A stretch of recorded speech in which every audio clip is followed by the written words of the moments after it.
Hi guys, let's talk about this episode. I don't have my full opinion kind of nailed into my head, so I will be using my notes as kind of a buffer.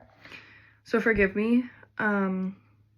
First things first, I think that for the people who think that judges are in the justice system as these neutral authorities are absolutely ignorant to the truth. I don't know if you watch TV, and I understand that TV court cases are absolutely different and not the same as regular court proceedings. But you've seen Judge Judy. You see how boastfully disrespectful she is to her defendants. And, that's how it is sometimes with some judges. They've earned that right to kind of speak their mind because they were elected into this position, and as long as they keep that position, then they have the right to say what they want until they get reprimanded, which Gaul had been reprimanded a couple of times, but we'll talk about that later. I think that in episode 1 and 2, I honestly could not overlook the fact that they just highlighted the influence that background and race had on defendants as they navigated this irrevocably prejudiced system instead of this just law enforcing system. I think that it's unfair and it's harsh and it's not cool.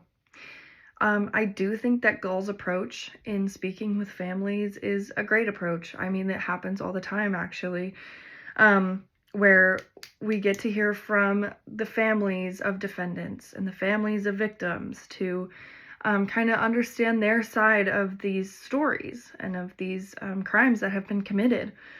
I think that instead of systematically just enforcing the law and actually getting like an inside scoop or insight into these people's lives is important for sentencing. And maybe it invokes some sort of embarrassment, and then these defendants start taking accountability for their actions and take responsibility. I think that Koenig is so freaking wrong about Gaul being an optimist. He has this perception that he can fix what's broken. But if that's true, then that means complete discretion on the judge's part. And that means inherent bias toward the offenders that don't seem like the type to reoffend, or those offenders who cry these crocodile tears to get themselves out of quicksand and it works. And they get a slap on the wrist punishment or probation for 6 months or however long. Is that good for them? Yeah, that's great for them.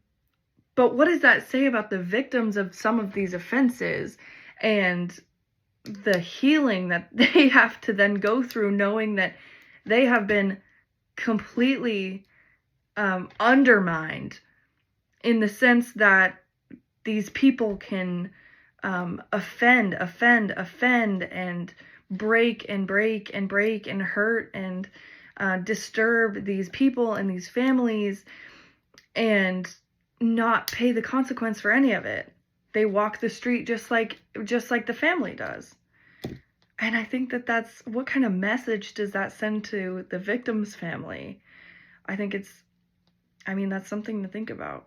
It's a message that it is unstable to lean on. So I think that there are definitely things that we can implement to change that. And it's like, if you have a previous record, you're screwed. But if you don't, and you're white, you pretty much avoid consequences. And that is just mind-boggling to me. I think the fact that Gaul has this guilt rehabilitation tactic when he asks about parental status, I think is brilliant. It's a brilliant tool, but it is so low. It is low. And it influences the way that he treats these defendants in his proceedings. But I think it's a good influence that he has. All it does is hopefully provoke thought into the kind of example that these people are leading.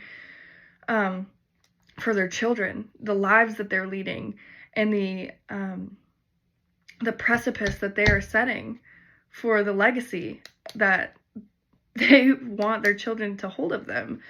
So I think it provokes thought into hopefully them changing the way that they, or changing the environment that their children grow up in, without fathers, without mothers, I think that all of that can be avoidable. So I think that it's a good thing that he's so interested in the parental status of these defendants, because he cares about children.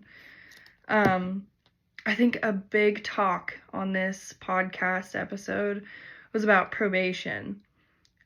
I don't think probation works. I have a love-hate relationship with probation. It saves U.S. tax dollars, but it floods the streets with criminals. It keeps criminals accounted for who aren't in prison, but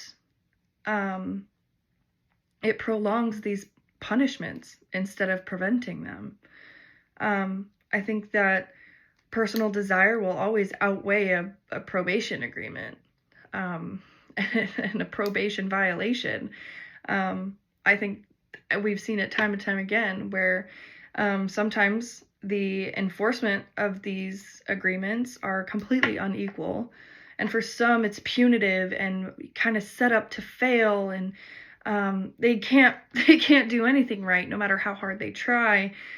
But then for others, it's so lenient and so loose, and they just slip through the cracks, and that's not okay. It's not okay, and it fills our communities with violent offenders and people who should not be out on the streets.